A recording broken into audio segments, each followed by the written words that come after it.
എൻ്റെ മകൾക്ക് വേണ്ടിയാണ്. അവൾ MSc MEd ആണ്. കാലങ്ങൾ അങ്ങനെ കഴിഞ്ഞു പോയി. അവൾക്ക് പെർമനൻ്റായിട്ടൊരു ജോലി കിട്ടുന്നതിന് ഒരു സാധ്യതയും ഇല്ലായിരുന്നു.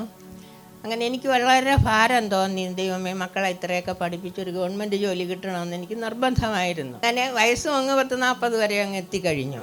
പിന്നെ ടീച്ചർ പോസ്റ്റ് ആയതുകൊണ്ട് 3 വർഷത്തെ എക്സംഷൻ ഉണ്ടായിരുന്നു. അങ്ങനെ അവിചാരിതമായിട്ടാണ് ഫോർട്ട് മിഷൻ സ്കൂളിൽ വേക്കൻസി ഉണ്ടെന്ന് അറിഞ്ഞതും അതിനുവേണ്ടി ഞാൻ ഒരു രാഷ്ട്രീയ സ്വാധീനമോ ഒന്നും എനിക്കില്ലായിരുന്നു. ഞാൻ തിരുമേനിയെ പോയി കണ്ടപ്പോൾ അങ്ങേരങ്ങ് തലപ്പത്ത് നിന്നു. 20 ലക്ഷം വരെ ഡൊണേഷൻ ഞങ്ങൾ വാങ്ങുന്നുണ്ട്, മുമ്പ് ആ സ്കൂളിൽ ആരും വാങ്ങാറില്ലായിരുന്നു എന്നൊക്കെ പറഞ്ഞങ്ങ് കഴിഞ്ഞു വിട്ടു. എന്നിട്ട് ഞാൻ ദൈവസന്നിധിയിൽ പ്രാർത്ഥിച്ചിട്ട് മാനേജരെ വിളിച്ചു. മാനേജർ അനുകൂലമായിട്ട് സംസാരിച്ച് ഏതായാലും ഇൻ്റർവ്യൂ കഴിഞ്ഞിട്ട് നമുക്ക് തീരുമാനിക്കാമെന്ന് പറഞ്ഞു. അതനുസരിച്ച് 80 പേരുടെ ഇൻ്റർവ്യൂ നടന്നു.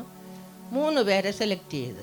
ആ സെലക്ട് ചെയ്തതിൽ എൻ്റെ മോളും വന്നു. അങ്ങനെ ഈ പ്രോസസ്സ് നടന്നുകൊണ്ടിരുന്ന സമയത്താണ് ഞാൻ ബ്രദറിൻ്റെ കൂട്ടായ്മകളിൽ വരാൻ തുടങ്ങിയത്. അപ്പം ഞാൻ ഈ വിഷയം ബ്രദറിനോട് പറഞ്ഞു, ഇങ്ങനെയുള്ള പ്രതിസന്ധികളുണ്ട് ബ്രദറെ, അവരിനിയിപ്പോൾ എങ്ങനെയൊക്കെ നിൽക്കുമെന്നുള്ളത് അറിഞ്ഞുകൂടാണ്. അപ്പോൾ ബ്രദർ ഉടനെ തന്നെ പറഞ്ഞ് അവൾക്കത് ലഭിക്കും. പക്ഷേ നമ്മുടെ സാമ്പത്തികമായിട്ടും കുറച്ച് കൊടുക്കേണ്ടി വന്നു. അത് ലഭിച്ചു കഴിഞ്ഞിട്ട് വന്നപ്പോൾ അപ്രൂവൽ കിട്ടുന്നതിന് ചില തടസ്സങ്ങൾ വന്നു. അതായത് ഡിസബിലിറ്റി ഉള്ള ഈ ഭിന്നശേഷിക്കാർക്ക് ഒരാളിനെ നിയമിച്ചാൽ മറ്റ് നോർമലായിട്ടുള്ള ടീച്ചേഴ്സിന് നിയമനം കൊടുക്കാവൂ എന്നൊക്കെ വന്നപ്പോൾ അത് വീണ്ടും കൺഫ്യൂഷനിലായി. അപ്പോഴും ഞാൻ ബ്രദറിനോട് പറഞ്ഞപ്പം ബ്രദർ പറഞ്ഞു, ഒരു പ്രശ്നവുമില്ല, ഈ കുട്ടിക്ക് അപ്രൂവൽ കിട്ടും. ഈ 3 മാസം വരും അവൾക്കത് അപ്രൂവലാവുകയും പിന്നെ UPയുടെ സാലറിയാണ് അവളിപ്പോൾ വാങ്ങിക്കൊണ്ടിരിക്കുന്നത്.